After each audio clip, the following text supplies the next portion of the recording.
So what's up na naman sa inyo at heto na nga tayo sa ating day 2 ng ating pagpo-push up at pagpapapayat. So yung may kita nyo, nagja-jumping jack muna tayo bago tayo mag-start. Ang gagawin natin ay 3 set ng push up at 3 set ng squat. So let's go, heto na. Alauna, alas 2, alas 3, alas 4, alas 5, alas 6, alas 7, alas 8, alas 9, alas 10, alas 11, alas 12. Tapos na ang ating unang set ng push-up. So, eto na ang unang set ng ating squat.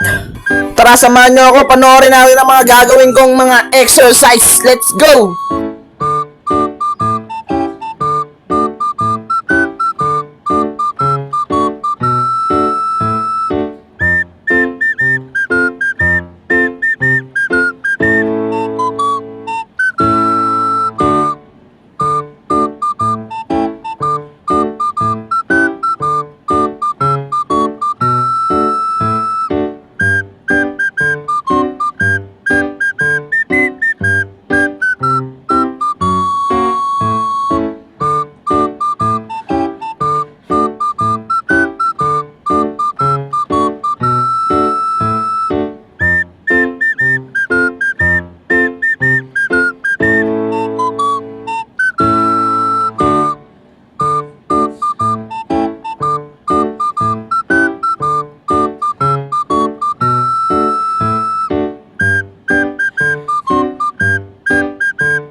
At kung narating ka sa dulo ng video na to, maraming salamat sa iyo.